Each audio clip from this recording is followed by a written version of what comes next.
Assalamualaikum warahmatullahi wabarakatuh.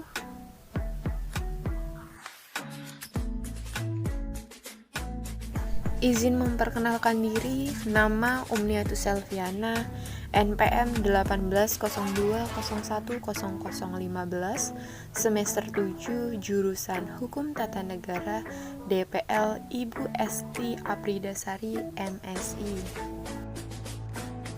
Untuk kesempatan kali ini, kita akan membahas tentang macam-macam teori kekuasaan negara menurut John Locke dan Montesquieu. Sejarah kekuasaan di dalam negara sudah ada sejak berabad-abad silam. Para ahli, termasuk John Locke dan Montesquieu, telah memaparkan teori dan rumusan mengenai macam-macam kekuasaan negara. Pembagian kekuasaan dalam pemerintahan suatu negara diperlukan untuk mencegah terjadinya kekuasaan absolut atau mutlak seperti yang berlaku dalam sistem pemerintahan monarki atau kerajaan.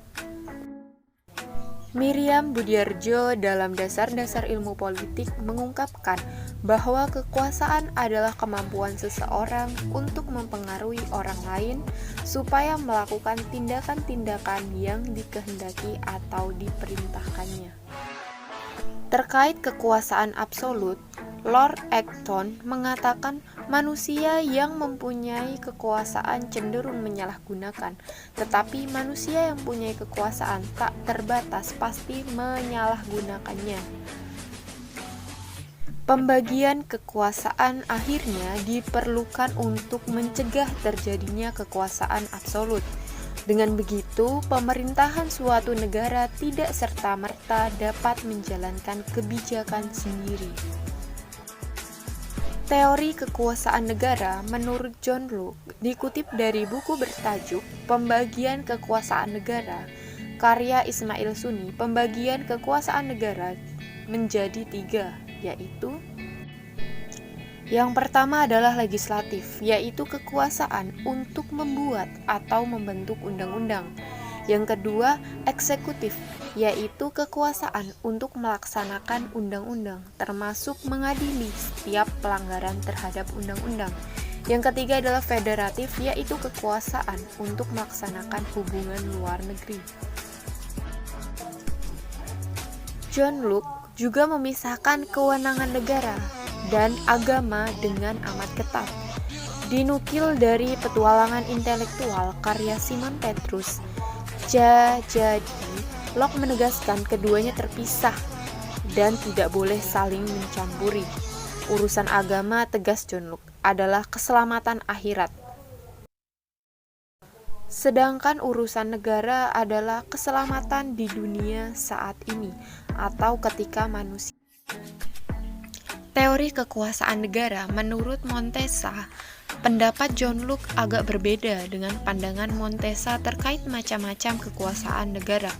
Montesquieu tidak memasukkan kekuasaan federatif melainkan dijadikan satu dari kekuasaan eksekutif. Adapun kekuasaan negara menurut Montesquieu terdiri dari yang pertama adalah legislatif, yaitu kekuasaan untuk membuat atau membentuk undang-undang. Yang kedua, eksekutif, yaitu kekuasaan untuk melaksanakan undang-undang. Yang ketiga, yudikatif, yaitu kekuasaan untuk mempertahankan undang-undang, termasuk mengadili setiap pelanggaran terhadap undang-undang.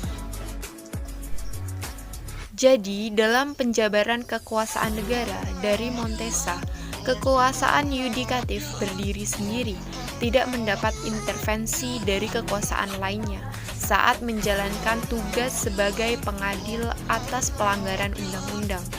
Konsep pembagian kekuasaan negara oleh Montesquieu ini dikenal dengan trias politika yang diterapkan oleh banyak pemerintahan di dunia, termasuk Indonesia.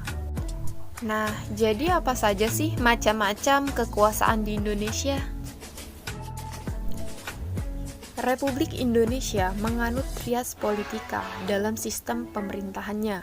Sistem pemerintahan ini diatur dalam Undang-Undang Dasar 1945.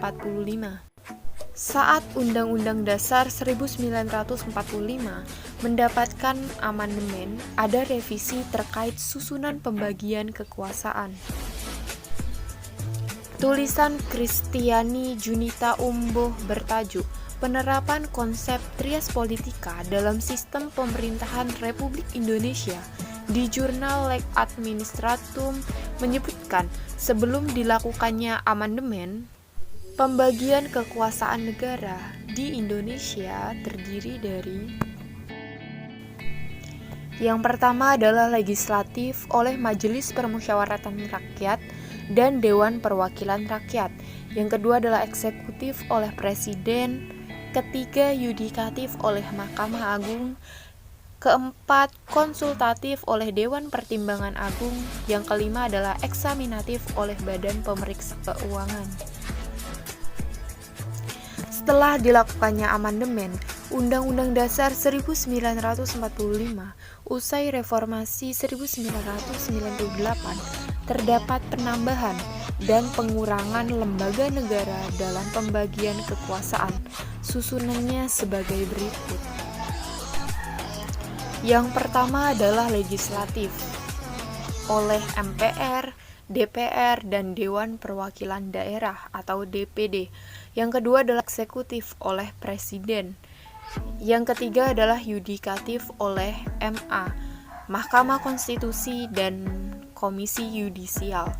Yang keempat adalah eksaminatif oleh Badan Pemeriksa Keuangan atau BPK.